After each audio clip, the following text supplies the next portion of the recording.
بسم اللہ الرحمن الرحیم۔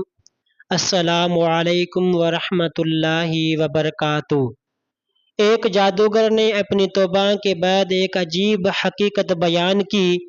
وہ کہتا ہے، میں جنات کو لوگوں پر جادو کرنے کے لیے بھیجا کرتا تھا۔ کچھ لوگ ایسے تھے جن پر جادو فوراً اثر کر جاتا، لیکن کچھ کے بارے میں جنات واپس آ کر کہتے، ہم نے اس کی آواز سنی مگر اسے دیکھا نہیں۔ کچھ کے بارے میں وہ کہتے، ہم نے اسے دور سے دیکھا لیکن وہ ہماری نگاہوں سے غائب ہو گیا۔ اور کچھ کے پاس جا کر وہ یوں لوٹتے ہیں، ہمیں وہ کہیں نہیں ملا۔ پھر میں نے مردہ طاقتور جنات کو بھیجا، مگر وہ بھی ناکام ہو کر پلٹ آتے اور کہتے، ہم نے اسے پایا ہی نہیں۔ آخر کار میں نے عفریتوں جنوں کو بھیجا جو سب سے زیادہ قوی اور خطرناک جنات ہوتے ہیں، لیکن وہ بھی کہنے لگے، ہم نے مشرق و مغرب کی سرزمین چھان ماری مگر اس شخص کو نہیں ڈھونڈ سکے۔ میں حیران ہو کر کہتا، وہ تو اپنی گھر یا اپنی دکان پر ہے، پھر تمہیں کیوں نہیں ملا؟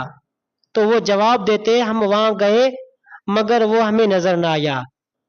اصل راز کیا ہے؟ جادوگر کہتا ہے، جب میں نے توبہ کی تو حقیقت کھلی کہ انسان ایک دوسرے سے اپنی تحسین، روحانی حفاظت، ذکر اللہ اور نماز کی پابندی میں مختلف ہوتے ہیں۔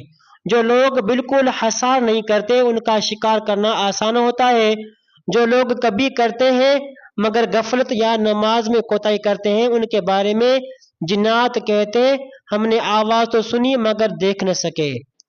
اور جو لوگ ہمیشہ ذکر و اذکار اور نماز کے حصار میں رہتے ہیں، ان کے متعلق جنات کہتے، ہم نے پوری زمین چھان ماری مگر اسے نہ ڈھونڈ سکے۔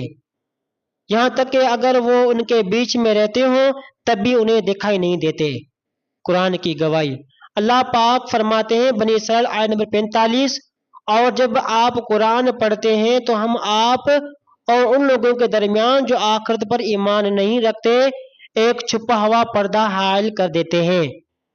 بھائیوں اور بہنوں، یہ واقعہ ہمیں ایک بہت بڑا پیغام دیتا ہے کہ اصل حفاظت تعویذ یا دنیاوی تدبیروں میں نہیں بلکہ اللہ تبارک و تعالیٰ کی یاد اور قرآن مجید کی تلاوت اور نماز کی پابندی میں ہے۔ اور جو شخص اللہ تبارک و تعالیٰ کے ذکر میں جیتا ہے وہ شیطان اور اس کے لشکر کے لیے گویا غائب ہو جاتا ہے۔ شکریہ، جزاک اللہ خیر بھائی۔